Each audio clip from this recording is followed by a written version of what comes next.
Hi, I'm Life Coach Landry, and the topic is 15 things that emotionally strong people practice. So I'm going to ask you a question. Are you emotionally fit? Do you know an emotionally fit person? Emotionally fit people are often viewed as the go-to person, a leader, someone others can depend on, someone who knows even when the situation might even be about them, they still manage to be objective and solid and grounded. These type of people are assets in this world because they're far and few between and people run to them. They say on average that there's about 20% of the population that is capable of being these type of people. Okay. They can handle challenging situations with inner strength, wisdom, insight. When the pressure's on, when things are bad, they're the one who doesn't fold. They don't panic. They just figure it out. They're the type that they put their hand in the sewer and they come out with gold, kind of thing. It's one of those things where, you have to ask yourself, are you an emotionally fit person? So if you're not, or you want to be, or you at least want to try to be as close to it as possible, I'm going to give you 15 things that emotionally fit people practice. Okay. Number one, emotionally fit people know when to move on. They're able to accurately read a situation, see clues that things are not stable. They withdraw their support from a project, a person, a relationship, a family member, a friend before it becomes toxic, a disaster. And these are important because you got to remember it takes a lot out of you to maintain something that isn't going to work out. Number two, emotionally fit people have self-awareness. They understand their own deficiencies and are able to seek guidance for what's needed. They're not embarrassed to be vulnerable about them, and they want to patch them up and they want to be stronger, so they seek them out. They seek a life coach. They seek a therapist. They talk to a great friend that has awesome insight on a constant basis. They're not afraid to put it out there. They also know how they're perceived by others.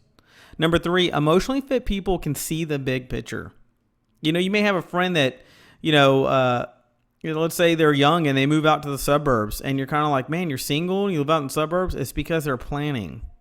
And people that are emotionally fit are planning way ahead of people who usually aren't. They know that one mistake or misstep doesn't determine their destiny. They want to have a solid footing somewhere. They want to be invested in something, and they want to know that if something goes awry, their investments help them through the hard times. This can be mental. This can be love. This can be whatever investment, or it can be multitude. They can also see alternatives to a situation and a problem solved accordingly. Number four, emotionally fit people are able to optimize a window of opportunity. When they see an opening to obtain like a new project or, let's say give a pitch, or they don't hesitate, right? I mean, they seize the moment. Being able to make the most of these open window moments often shapes their future. Number five, emotionally fit people are able to garner respect from influential people. They do this by understanding the value of respectful communication. They aren't fearful of confronting conflict, meaning, they understand that their perspective may be incorrect or it just may not be what yours. So they want to learn from your side, even if they know you're not going to agree, right? And they're not intimidated by people who may be different. The idea is that they know they'll grow stronger from it, so they're open to it. Number six, emotionally fit people are able to express empathy. They're able to accurately read nonverbal cues, read between the lines. They don't work off verbatim bullshit. When a situation warrants, an emotional fit person can display empathy. They're comfortable with silence and can deeply listen. All right. Number seven, emotionally strong people don't become fixated on an outcome. They're able to generate alternate solutions. They understand that what they can and can't change, so they don't attempt to influence situations that are immobile. They avoid frustrations and anger. This is really adaptive in dating.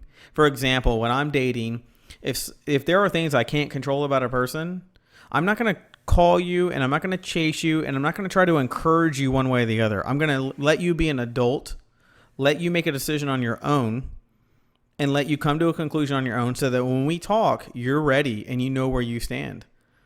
I'm not, and other people should never be interested in coming after somebody and chastising them to death and all that kind of stuff and pounding down their door. When you're adults and it's time to talk, emotionally fit people aren't fixed on the outcome. They're interested in the conversation.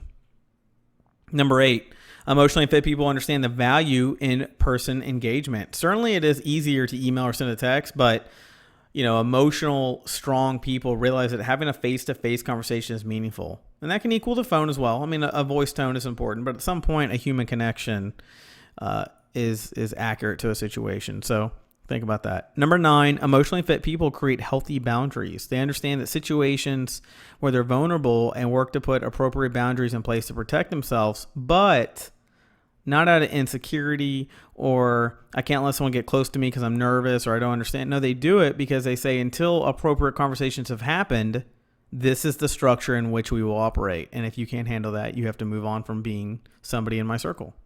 Number 10, emotionally fit people know that perfection is not always possible.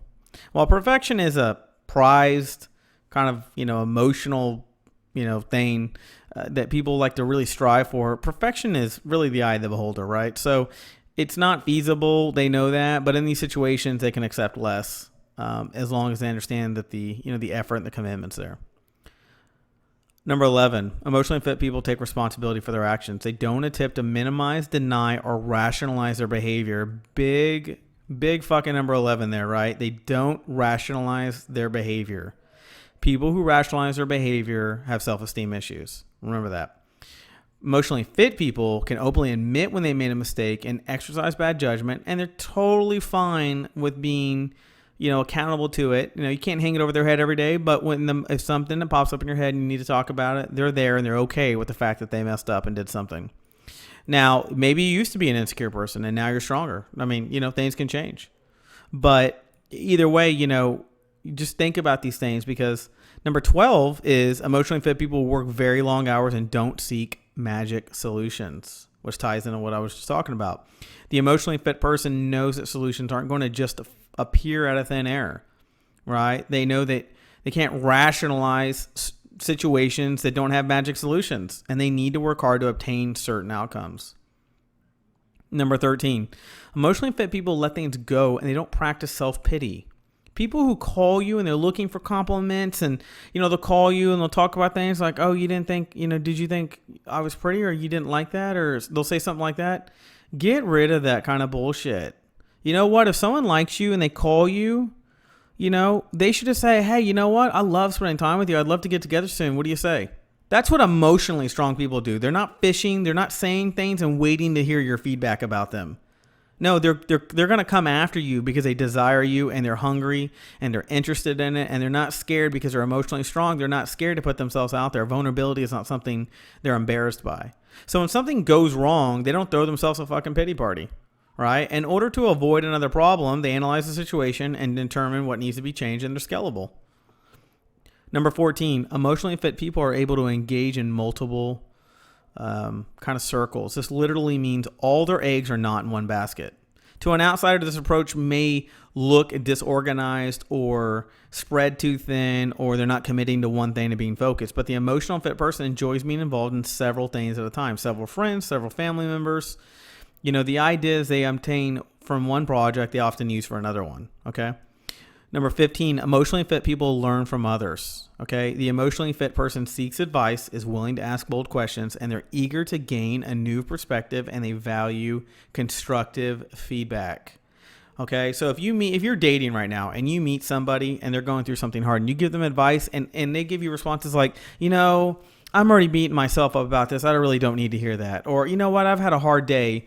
I really don't want to hear that. But yeah, they're telling you everything about it. But when you have any feedback, they're immediately trying to shut you down. Right? Or, they act like they're listening, but what they're really doing is just like rolling their eyes, and they're sitting on the phone and they're letting you talk and everything. And then as soon as you're done, they're ready to get off the phone. Okay. These aren't people that are eager to gain new perspectives and value feedback. These are people who are, calling you or talking to you or being in your circle, but as soon as they see that you're of no value of what they're trying to accomplish for whatever's going on in their life, they're out. They're not eager to gain new perspectives. I mean, look, everyone has a bad day here and there, but the emotionally fit people in this world are able to endure hardships and maintain optimism.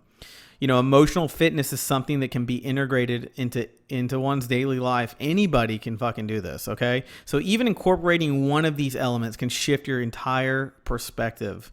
So I advise you, out of these 15 things, try to find a couple of them that you can improve on, whether it be your relationship, your work life, your relationship with your family, your relationship with friends.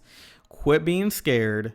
Quit hesitating. Quit thinking you know it all, because I guarantee you don't. And because you don't is why you're listening to these in the first place, okay?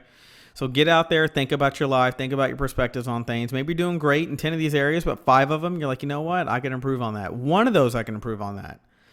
On any given day, you can change the direction of your life. So when you're ready, you're ready. Okay. So if you'd like to book a personal session, contact me at the email below. And if you found this information of value, show your appreciation by clicking the PayPal donation link below, and I will talk to you soon.